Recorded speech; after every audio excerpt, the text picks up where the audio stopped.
देव भगवान की जय। बोलो जय सिया राम, जय जय सिया राम। ओम जय गुरुदेव, जय गुरुदेव। विश्वनाथ मम नाथ पुरारी, त्रिभुवन महिमा विदित तुम्हारी। शंकर प्रिय मम द्रोही, शिवद्रोही मम दास। ते नर करहि कलप भरी, घोर नरक महु बास। बोलिए श्री सद्गुरुदेव भगवान की जय। सज्जनों, अष्टावक्र महाराज की कहानी, जनक जी की कहानी सर्वविदित है। अष्टावक्र महाराज जी ने जनक जी से दान में क्या लिया था, क्यों लिया था, उन्होंने दान में क्या दिया था, इस पूरी कहानी को सुन करके आप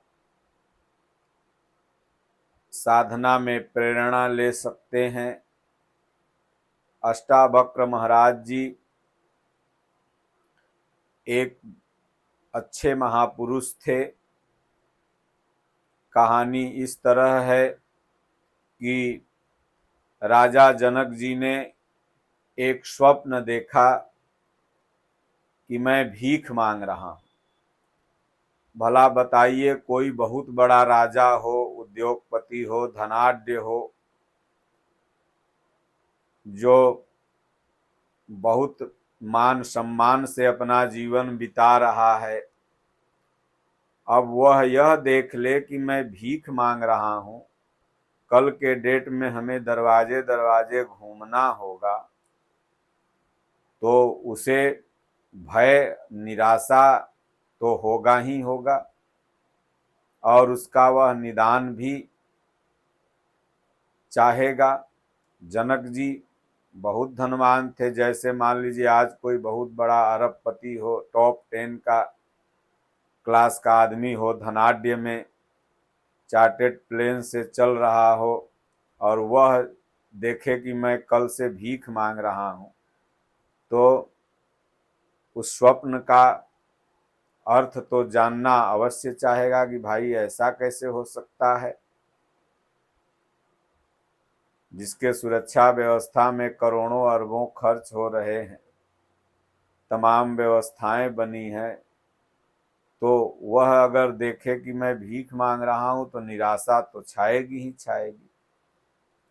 जनक जी के साथ भी वही हुआ, जो कि जनक जी ज्ञानी पुरुष थे, लेकिन कभी कभी ज्ञानी को भी संशय और मोह और भ्रम होता है। उस एरिया के जितने भी विद्वान थे जनक जी के जानकारी में, सबको निमंत्रण दिया, बुलाया, और लगभग सबसे अपना स्वप्न कह सुनाया जो उन्होंने देखा था। सब अपने अपने बुद्धि के अनुसार निदान तो बताए, लेकिन जनक जी उससे संतुष्ट नहीं हुए, उस निदान से वो खुश नहीं हुए, निराशा छाई ही रही मन में।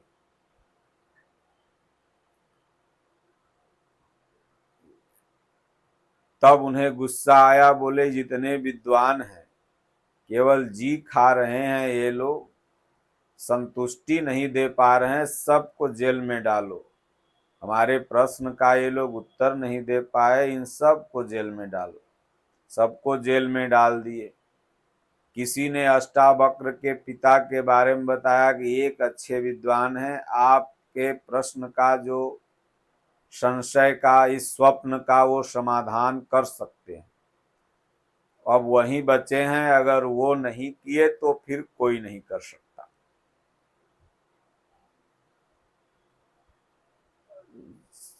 सम्मान पूर्वक रथ भेजे जनक जी, अष्टावक्र के पिताजी आए।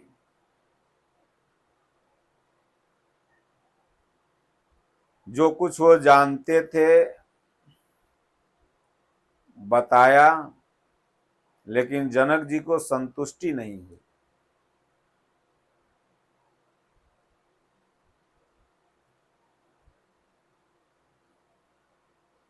उनको भी जेल में डाल दिया।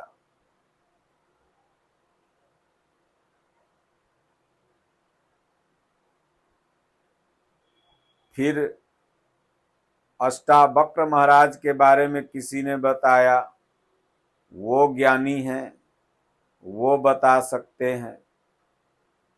तो अष्टावक्र 8 अंग से टेढ़ा थे। यह बात जनक जी नहीं जानते थे, नाम बस उन्होंने सुन रखा था अष्टावक्र। बोले अष्टावक्र महाराज को बुलाया जाए। तो अष्टावक्र महाराज चलते ऐसे थे कि साधारण से साधारण लोग देखें तो उनको भी हंसी आ जाए। जनक के दरबार में जब पहुंचे तो बाहर पहरेदार जो खड़े थे अष्टावक्र को देखते ही हंसने लगे। बोले बड़े बड़े विद्वान आए, तिलक लगाए, जनेऊधारी आए, पता नहीं कौन कौन आए, अब ये देखो 8 अंग का टेढ़ा आया है, ये क्या उत्तर देगा। सब लोग उत्तर नहीं दे पाए, सब जेल की चक्की पीस रहे हैं, ये भी आया है जेल का चक्की पीसेगा। सब जाके बताया। जनक जी तो बेचैन थे उत्तर जानने के लिए, उनको क्या मतलब 8 अंग के टेढ़ा हैं कि 10 अंग के टेढ़ा हैं। सबों ने बताया एक टेढ़ा मेढ़ा साधु आया है, वो उत्तर आपका देना चाहता है प्रश्न का। महाराज अगर आज्ञा हो तो अंदर लाएं। जनक जी ने कहा लाओ अंदर। जब जनक जी ने उनकी चाल देखी तो जनक जी ने भी अपनी हंसी को रोक न पाए, वो भी हंसने लगे। जब राजा जनक हंसने लगे तो पूरी सभा हंसने लगी। कुछ लोग तो स्वाभाविक हंस रहे थे, कुछ लोग राजा जनक के देखा देखी हंस रहे थे, क्योंकि राजा जब खड़ा होता है तो सब लोग खड़े हो जाते हैं, हंसता है तो हंसना पड़ता है, जिनको हंसी भी नहीं आती उनको भी हंसना पड़ता है। तो जब सब लोग हंस के चुप हो गए 1 मिनट में, तब अकेले अष्टावक्र महाराज हंसने लगे। तब जनक जी को गुस्सा आ गया, बोले क्यों हंसे, कैसे महात्मा हो, हंस क्यों रहे हो। तो अष्टावक्र महाराज ने कहा राजन पहले तो आप हंसे, हमको देख करके पहले तो आप हंसे, तो आप अपने हंसी का कारण बताओ, क्योंकि पहले आप हंसे। तो जनक जी जब ओजस्वी वाणी को सुना तो लगा कि कुछ उत्तर दे सकते हैं। बोले महात्मन मैं इसलिए हंसा कि बड़े से बड़े विद्वान मेरे प्रश्न का उत्तर नहीं दे पाए, और आप 8 अंग से टेढ़े हैं, दांत खुरपी की तरह, हाथ इधर लकड़ी की तरह टेढ़ा मेढ़ा, पैर फरसा की तरह, कुदार की तरह है, आंखें एक ऊपर की तरफ हैं नीचे की तरफ हैं, आप कैसे उत्तर दे पाएंगे। तब अष्टावक्र महाराज ने कहा राजन मैं इसलिए हंसा कि मैं तो आपका नाम सुन रखा था कि जनक की सभा विद्वानों की सभा है, लेकिन मुझे आज समझ में आया कि जनक की सभा चमारों की सभा है, क्योंकि आप लोग चमड़ी की परख अच्छी कर लेते हैं।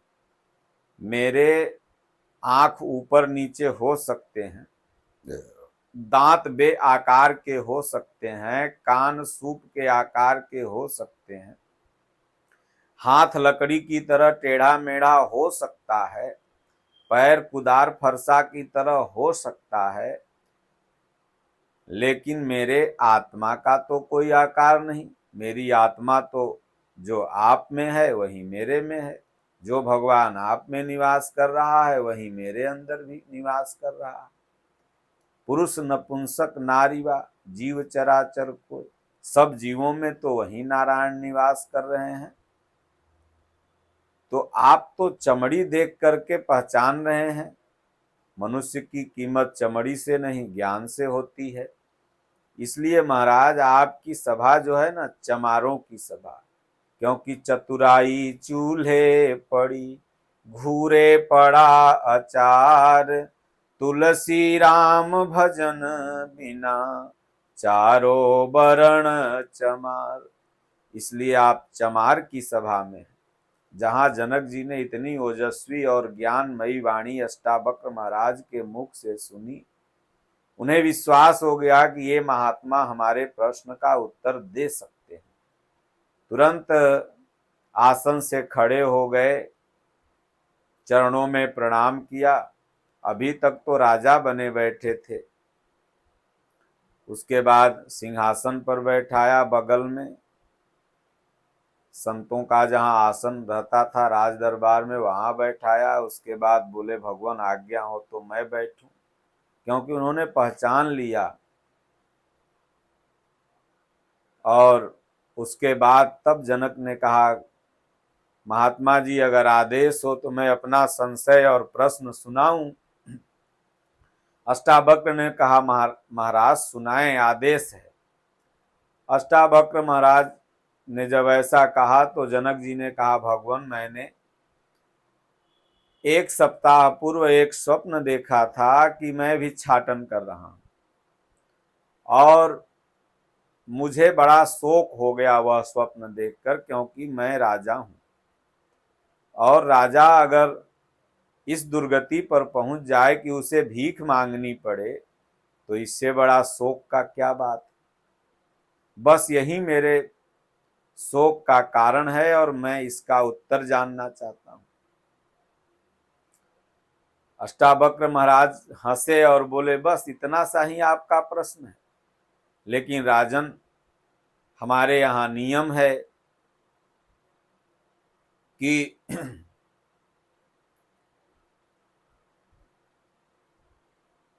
जब भी कोई जिज्ञासु अगर किसी भी प्रश्न का उत्तर जानना चाहता है गुरुजनों से, महात्माओं से, तो उसे दान देना पड़ता है, क्योंकि दान के बिना हम उत्तर दे नहीं सकते। जनक मन ही मन सोचे, बड़ा लोभी महात्मा है, बिना ज्ञान दिए ही दान मांग रहा है। सज्जनों, दान की भी परिभाषा बहुत सर्वोत्तम उदाहरण के द्वारा इसमें अष्टावक्र महाराज ने दिया कि वास्तव में दान क्या है। आज समाज में दान के नाम पर एक लूट पड़ी हुई है, हर संप्रदाय में, वो सनातनी हो, मुसलमान हो, ईसाई हो, क्रिश्चियन हो, सिख हो, पारसी हो, यहूदी हो, कोई भी हो, सब में दान के नाम पर लूट चल रही है। लेकिन वास्तविक दान क्या है, अगर इस प्रसंग को आप पूरा सुन लें तो समझ में आ जाएगा कि वास्तविक दान क्या है, किसे हमको क्या दान देना चाहिए। ये अन्न दान, वस्त्र दान, धन इत्यादि दान देना, यह तो दान की प्रथम श्रेणी है क्षमता के हिसाब से। लेकिन अगर आप वास्तविक दान हैं तो क्या दान दे रहे हैं? खाटू श्याम ने तो अपना शीश दान दे दिया। तमाम शीश दान देने का मतलब मन का दान, मन भगवान को हमने समर्पित कर दिया।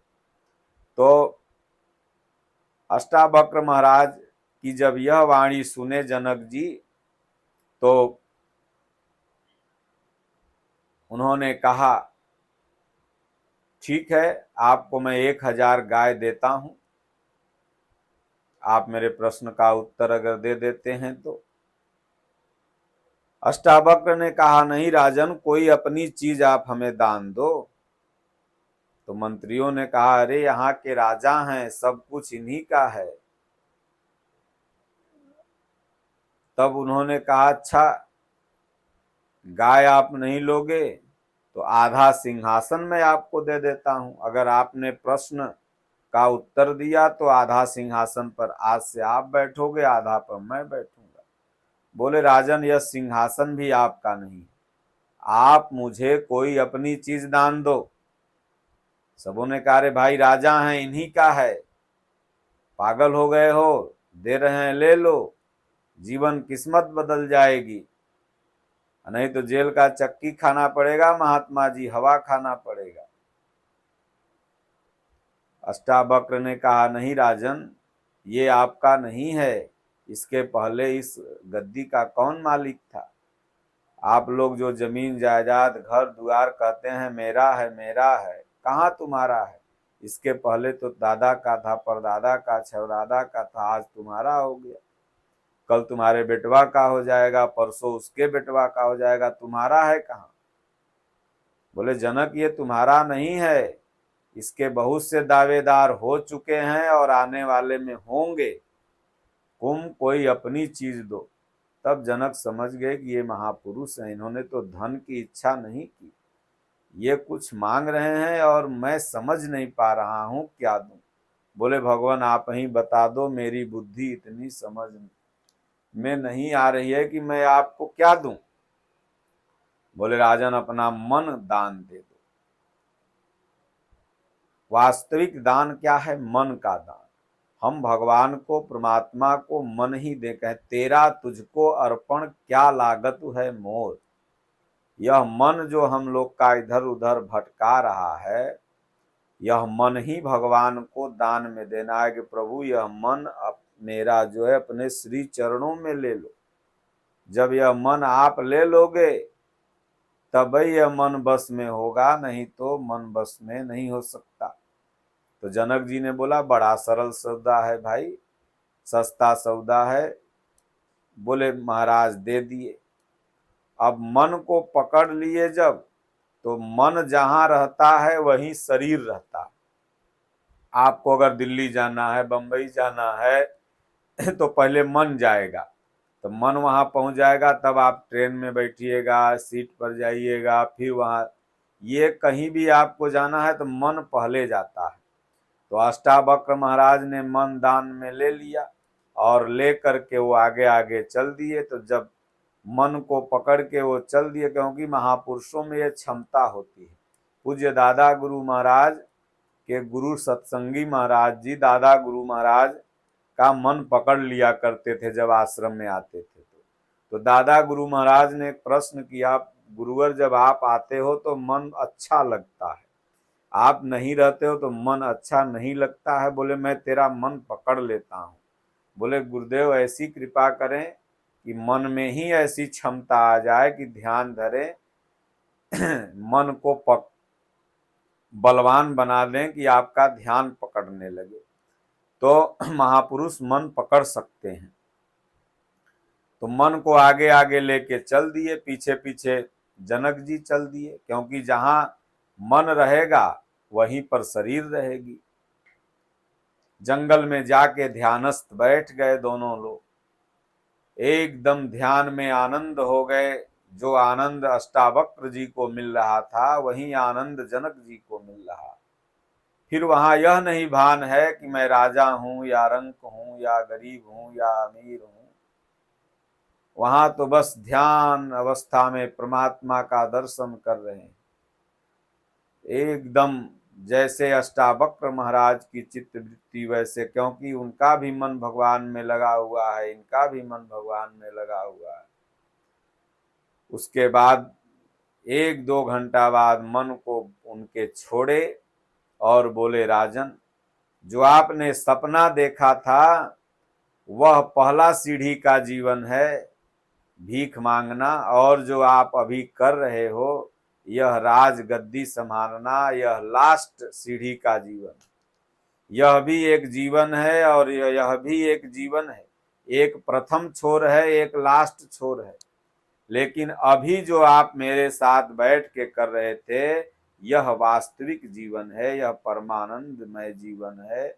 इसलिए आपका शरीर इसके लिए मिला हुआ है, न कि वो आप जो भीख मांगने के लिए या जो गद्दी चला रहे हैं। दोनों फांसी है। आया है सो जाएगा, राजा रंग फकीर, एक सिंहासन चढ़ चला, एक बंधे जंजीर। इसलिए दोनों जीवन है, एक अंतिम छोर है, एक प्रथम छोर है। दोनों जीवन नरक में ही बांधने वाला है।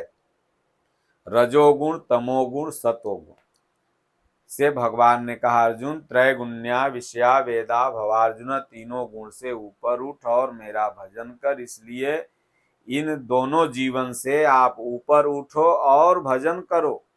न इस जीवन में आसक्ति होना चाहिए, न उस जीवन से विक्षोभ होना चाहिए।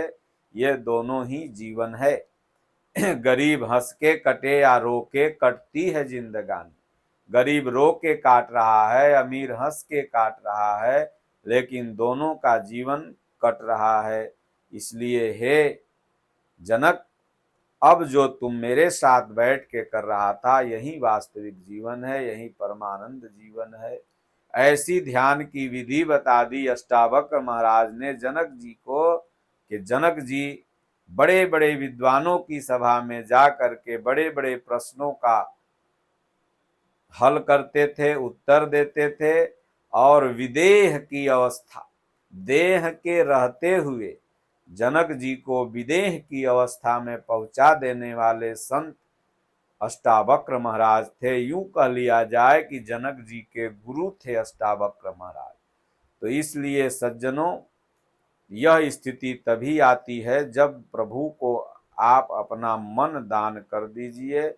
इसलिए आप शरीर देख करके आप किसी के विद्वता का आकलन नहीं करिए।